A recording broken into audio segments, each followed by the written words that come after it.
Have you ever stopped and thought, maybe our whole understanding of talent, what makes someone great, is actually, completely wrong?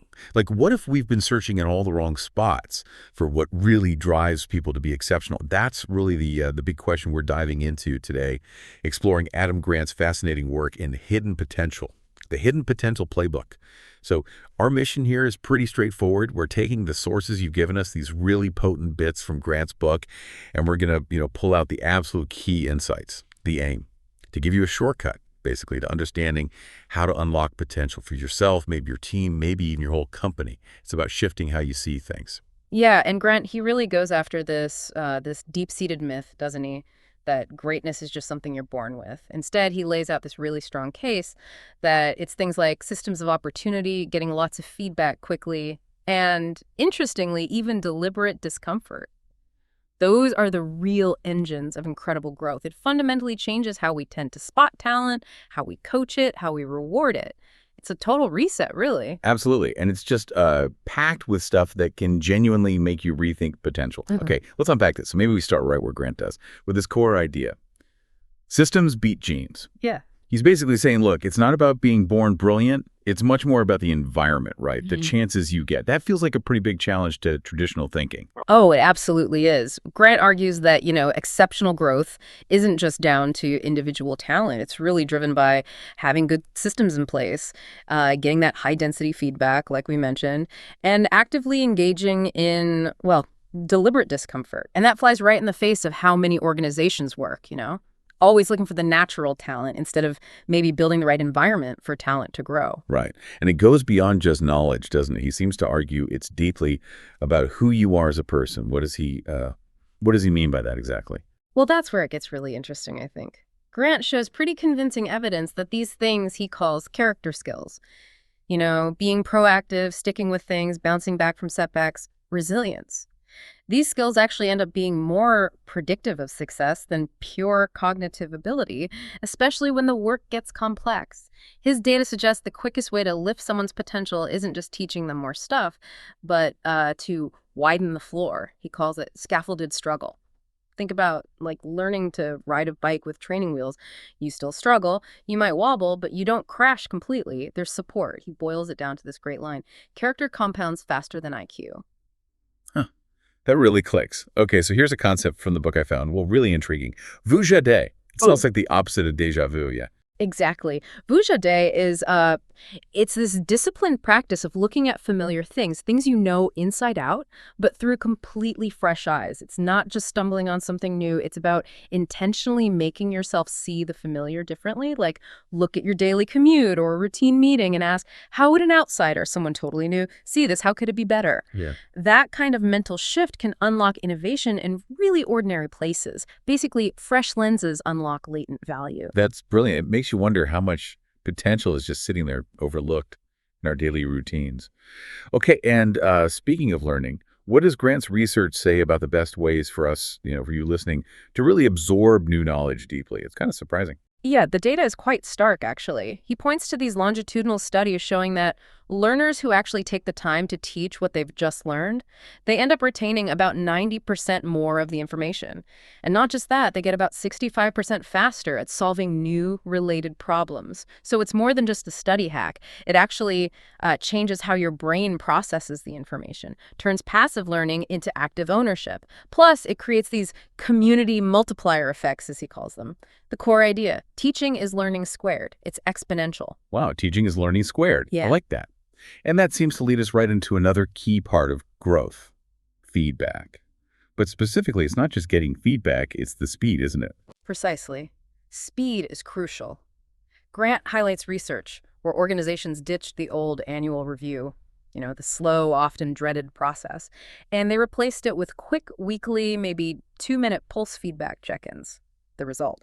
They saw about a 39% faster skill improvement in their people. That tightness of the loop, that granularity, it drastically cuts the time between making a mistake and correcting it. Keeps your brain more adaptable, more plastic. It really shows that the speed of loop beats the size of prize. Quick, small adjustments are often better than big, delayed rewards or critiques. Okay, so we know struggle can be good, productive discomfort. But how do you actually hit that sweet spot, that optimal marginal discomfort he talks about? How do you push yourself or maybe your team hard enough to grow, but not so hard that everyone just burns out or, shuts down? That seems tricky. It is tricky, and Grant makes a really important point here. He says psychological safety, feeling safe to fail, is necessary, absolutely, but it's not enough for real growth. The key factor he identifies is this optimal marginal discomfort, tasks that stretch you, that are genuinely hard, but not so hard they feel impossible or break you. It's like finding the Goldilocks zone for challenges, just right. That specific level of stress is what triggers productive struggle, that feeling of I can just about do this if I really try without causing shutdown.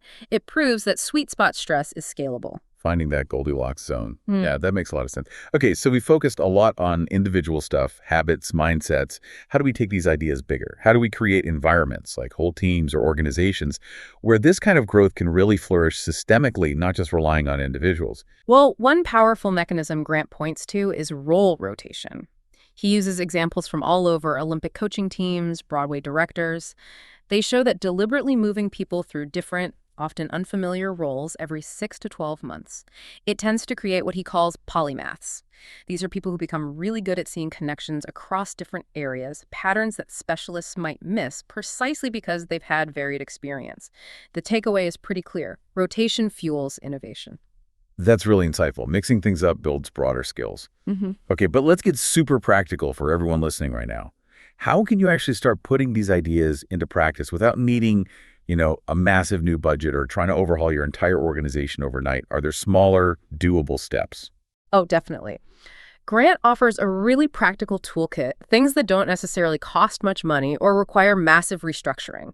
He talks about implementing simple protocols, things like regular after-action reviews, just quick debriefs after projects or tasks, or using public commitment contracts, basically writing down goals and sharing them, peer teaching rounds like we discussed earlier. These are structured practices, not just one-offs. They can turn pretty much any group into an engine for deliberate practice, shifting the culture from the inside out. His point is powerful. Protocols trump perks. Smart processes often matter more than fancy benefits. Protocols trump perks. Yeah. Love it. Okay, wrapping things up a bit, what about the bigger picture, the economic and social side of this? What does embracing this view of potential mean for how we value people in society? Yeah, Grant's closing argument is quite profound. He basically frames hidden potential as an undervalued asset class. He argues that if institutions get serious about measuring, and more importantly, investing in people who might typically be overlooked, people whose potential hasn't been developed yet, they can actually capture what he calls asymmetric returns. Huge upside. And it's not just good business. It's a way to make opportunity more democratic, more widespread. He calls it inclusion as alpha generation.